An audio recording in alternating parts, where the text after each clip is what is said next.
verify the data. There is an association, I believe we are going to mark its second anniversary soon, an international association on the data verification, on the fact-checking. I think some 50 organizations are represented there by their news agencies, and it carries out journalist investigations, and there are a lot of matters, a lot of questions for the accusations hurled at us that we've been hearing for the last 20 years. So, for example, remember 2007, this poisoning of Litvinenko in London's hospital, and they believe that the information pertaining to this investigation must be closed because allegedly he was poisoned by the Russian special services. Then in 2018, the Skripal's case, and Russia was again accused in poisoning them. The Skripals are alive, but they are hidden somewhere, and no one is responding to our official request to help us establish contact with the Russian Federation citizens. His daughter also disappeared, and she is also Russian national. And I can go on and on. Alexei Navalny in 2020, when he was taken immediately, the permission was granted to move him from Omsk to the Bundeswehr hospital. All the details, all the formalities were skipped, were fast-tracked, and that was abused by those who traveled with Navalny to the German hospital. We have not received any test results, and they used these test results to declare that he was poisoned with this Novichok nerve agent. When we requested a chance to look at these test results, we were told, no, we are going to send it to the Organization on Banning the Chemical Weapons. So we approached them, and there we were told the Germans prohibited us from sharing it with you. Then there was Bucha in April 2022, when 3 days after the Russian troops were withdrawn from this Kiev suburb, and when there was mayor speaking in all the interviews saying that Bucha is free again. And then 3 days later, BBC filming crew traveled there, and they filmed dozens of dead bodies that were accurately placed along the main road with hands tied, and a lot of things that, well, looked odd considering the situation in that town. Of course, we were accused right away of this massacre, and then they introduced yet another package of sanctions because of that, and we still have not received an answer to a simple question. Please, publish the names of those people who BBC showed during their trip to Bucha. I approached the UN Secretary General. He's not saying anything. We are not getting any answer to our official request to the High Commissioner on Human Rights. Unofficially, they are saying, well, you know, it is impossible because the relatives could be targeted. But why does it have to do anything with the relatives? Because any disaster, for example, a shell hit a school, and all the relatives, they want justice, they want to find the guilty party, they want to punish those who were guilty of this. And here we do not get anything from the relatives. The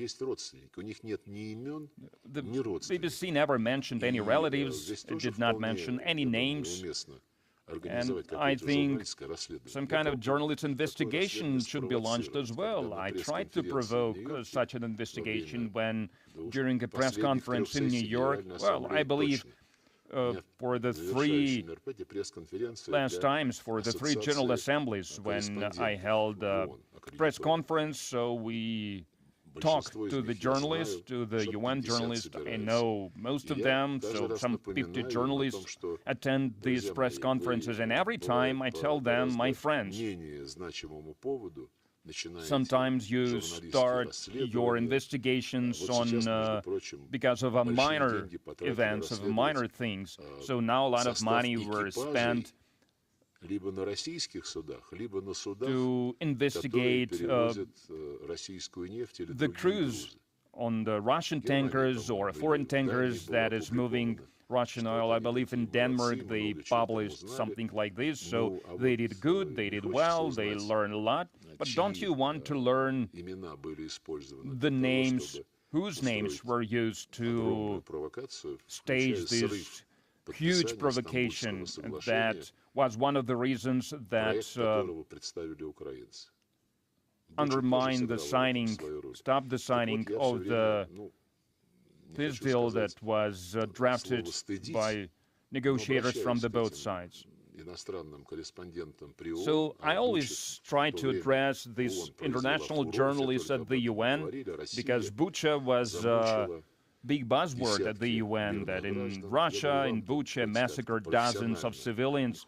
Well, okay, you are professionals, you are professional journalists. Don't you want to ask these questions? Don't you want to send these questions to the Ukrainian authorities, to your counterparts at the BBC?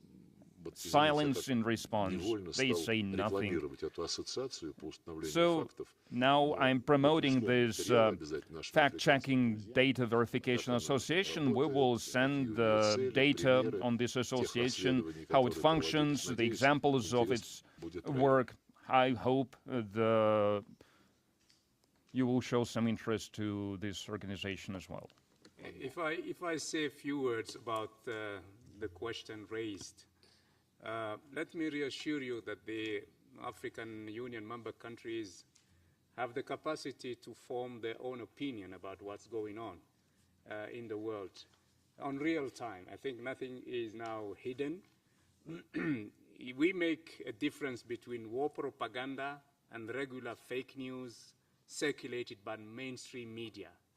And we also know that today the rise of social media, some of them who are not biased, give you the opportunity to have, first-hand, more reliable information to form your own opinion about the war in Ukraine, the war in Iran, the genocide in Gaza, etc., etc. So we have that capacity today to get those information firsthand, and the African countries are aware of what is going on in the world. And I just wanted to reassure you, we are very much, aware of that. Thank you.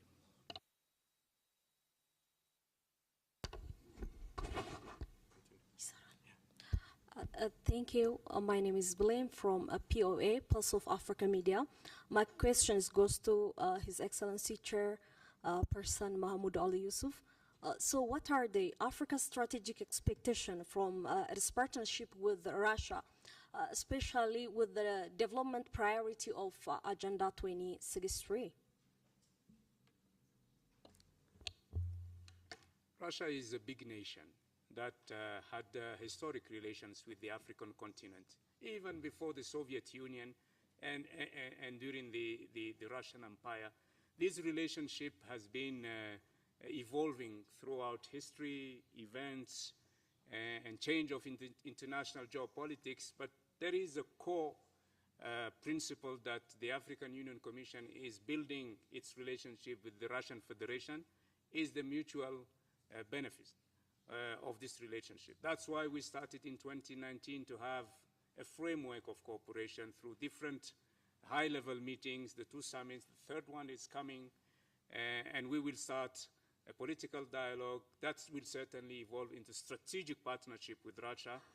And we think that Russia has comparative advantages in many fields and sectors, in particular in science and technology, biotechnology, in the production of vaccines, health sector, and also in military equipment. Most of our member countries,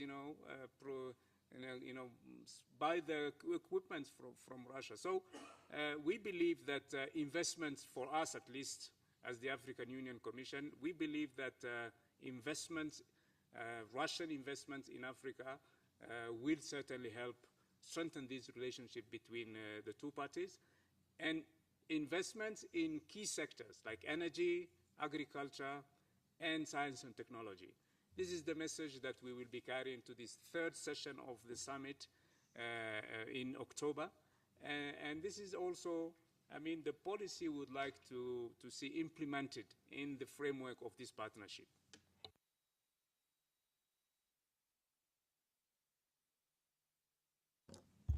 Отсюда?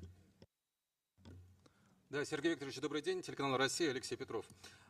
Сегодня стартует саммит НАТО в Анкаре. Today there is a NATO summit starting in Ankara. Mark Rutte previously said that the members of the alliance need to invest more into their production facilities, and recently he also said that the American equipment, Abrams tanks, will be also manufactured in Europe. So where is it going, and how could you comment on the fact that Zelensky was invited to go to Ankara, so he's planning to have a meeting with Trump, among other things there? Thank you.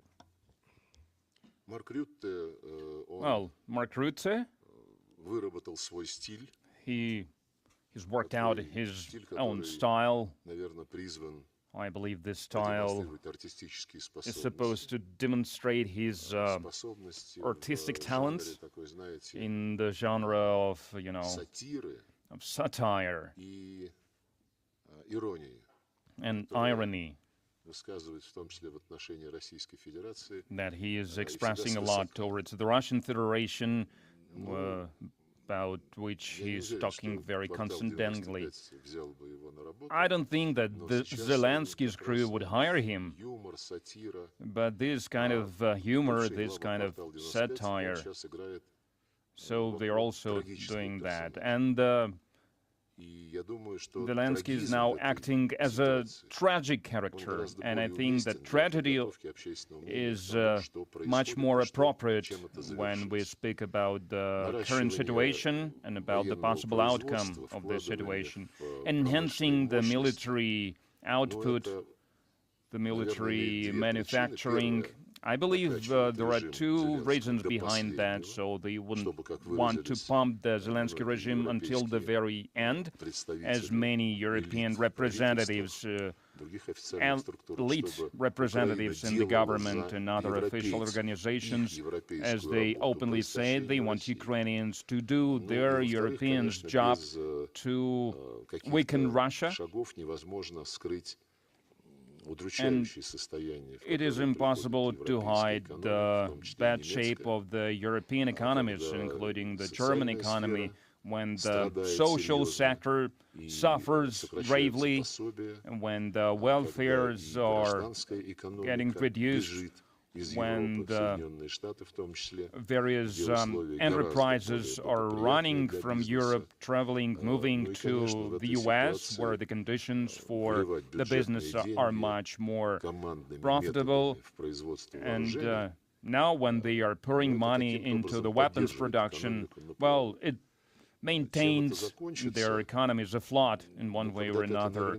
What will be the end of it? Well, there will be an end to it, well, sooner or later. But if they want to militarize to the maximum extent, well, then there will be one day where it will result in their defeat in this race for the superiority. Because Germany, we have already mentioned this, Germany is being nostalgic about the times when they gathered the entire Europe under the Nazi banners. Now they have a banner holder, Zelensky. I believe someone wants to take this banner from him, someone wants to start a war against Russia directly, even though they say that they are not at war with Russia. But without the direct support with weapons, with the recon information, with the satellites imagery, with all the necessary data to choose targets, to enter necessary data into the programs of the deadly weapons that they use against Russian civilians and civilian infrastructure. All these things are done with the direct participation of the Europeans and, well, Americans too. President Putin clearly stated that, unlike other interlocutors of ours, we respect the agreements that we reach. And he reminded that in Anchorage, in Alaska, July 15th last year, we received an offer, return offer, a compromise, so we thought about it and we agreed to it. All the other interpretations are out of place. In Alaska, we were told that Zelensky will adhere to the recommendations of the United States. Well, let's see what would be the outcome of their summit that they're going to hold in Ankara during the NATO summit.